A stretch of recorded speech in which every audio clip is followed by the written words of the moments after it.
Muy buenas tardes. Mirad, hoy empezaré explicando un poco lo que es el deporte en sí, porque seguramente muchos no sabréis lo que es el descenso o downhill. Our lips, they tasted like those cigarettes.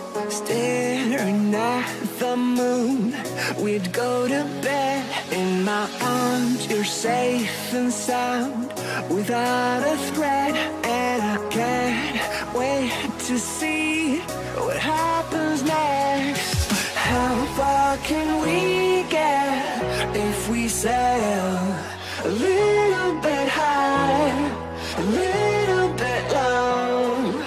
How far can we get if we sail a little bit high, a little bit low? Este deporte de bicicletas de montaña es proveniente de los deportes parecidos, que son como el four-cross o el enduro, que son deportes en los que utilizas la bicicleta de montaña tanto en subida como en bajada. La diferencia con el descenso es que el descenso simplemente utilizaremos la bicicleta para descender una montaña, es decir, para realizar bajadas, tanto naturales como artificiales, superando obstáculos y realizando saltos. Los circuitos cuentan con una dificultad técnica media-alta, en la que no existe la competitividad simultánea, porque no podemos correr todos en el mismo circuito a la vez, lógicamente, porque suelen ser caminos muy estrechos, con un único salto, con un único paso. Sí que hay algunas carreras como la Maxi Avalanche en las que es todo el mundo corriendo a pelotón y bueno, es un poco caótico. Pero el descenso en sí se utiliza una carrera con cronómetro, o sea, en la que tú competirás contra un cronómetro. Y sí que es verdad que existe competición porque, lógicamente, yo intentaré hacer el mejor tiempo posible, tanto para mí como para competir con otras personas, pero no existe esa competitividad simultánea en la que tienes que ir vigilando que no te adelanten, simplemente eres tú con tu tiempo. Mucha gente critica por qué nos gastamos tanto dinero en bicicletas que no son como las de enduro, que puedes utilizarlas en cualquier tipo de terreno. Las bicicletas de descenso están hechas solo y exclusivamente para bajar. En este caso siempre necesitaremos de ayuda de algún remonte. Pueden ser tanto como telesillas en los bike parks o en zonas de alta montaña, pueden ser pickups con un remonte. Cuando yo comencé a hacer descenso, tan solo se veían bicicletas con llantas de 26 pulgadas. Por lo que veo, eso ha cambiado porque veo que hay bicicletas de descenso que ahora utilizan 29 pulgadas e incluso 27,5 para los que están entre medio de unas y otras. Por lo general, las cubiertas de las ruedas de descenso son mucho más gruesas que las normales y estas van normalmente de 2,35 a 2,5 pulgadas, en función del terreno por el que se vaya a correr, para así asegurar el máximo agarre. Normalmente, las bicicletas que usamos son de doble suspensión y llevan suspensiones comúnmente delanteras de 200 milímetros y traseras de 200 a 280 milímetros de recorrido, aproximadamente. Esto permite una mejor absorción de los impactos a la hora de enfrentarse a un obstáculo, ya sea natural o artificial como son los saltos.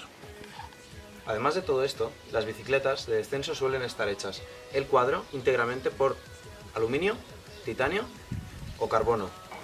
Por norma general, los riders que hacemos descenso no llevamos platos delanteros, simplemente llevamos uno, más que nada por utilidad, ya que si llevas varios no hay manera de poner un guiacadenas, el cual es imprescindible en el descenso para que el traqueteo de la bajada no se nos vaya saliendo a la cadena.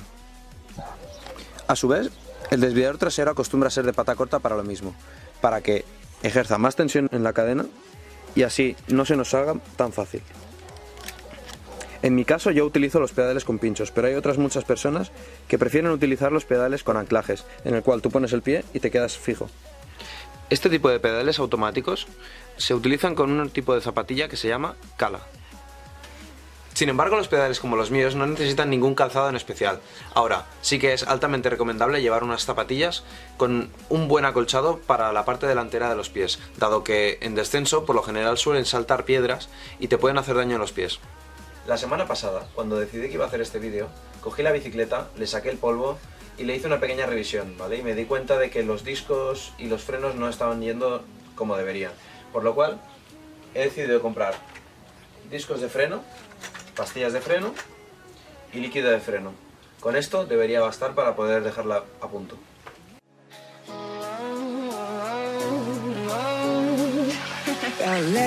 They tasted like those cigarettes. Staring at the moon, we'd go to bed. In my arms, you're safe and sound.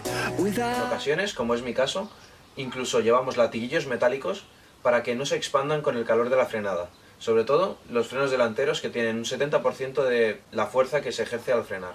Como se sabe, este deporte es un deporte de riesgo.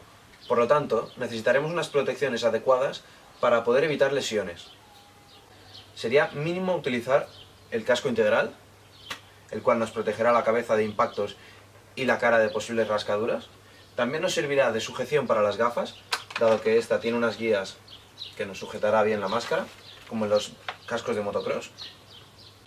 Tendremos cascos de muchos materiales, colores, tamaños y marcas. Por lo general, cuando nos caemos, lo primero que va a ir al suelo van a ser las manos, ¿verdad? Por eso, otro imprescindible para el descenso son los guantes, dado que sin ellos, hasta la menor caída nos fastidiaría la salida del día. Otra de las partes que solemos poner cuando nos vamos a caer al suelo son los brazos y los codos. Por ello, en el descenso es muy importante llevar coderas, las cuales nos impedirán magullarnos los brazos y hacernos daño. En algunas ocasiones es mucho más aconsejable utilizar un peto integral, dado que este incluye las coderas, las hombreras, el pecho e incluso nos lleva una protección lumbar, la cual nos impedirá no hacernos daño en la columna cuando caigamos. También utilizaremos rodilleras que nos protegerán las mismas. Hay gente que en vez de solo utilizar rodilleras, también opta por protegerse la zona de la espinilla. Sí que es verdad que es muy útil porque yo la usé durante los 2 primeros años de mi mundo en el descenso, pero llega un punto en el que prefieres la comodidad a ahorrarte un golpe en la espinilla. Son golpes bastante fuertes, no del todo, pero sí que son dolorosos, dado que, como habéis visto, los pedales son con pinchos y bueno, te puedes llegar a hacer bastante daño. La ropa de descenso que se suele utilizar, os enseñaré los pantalones, dado que es la prenda más importante. Suelen ser iguales que los de motocross, ¿vale?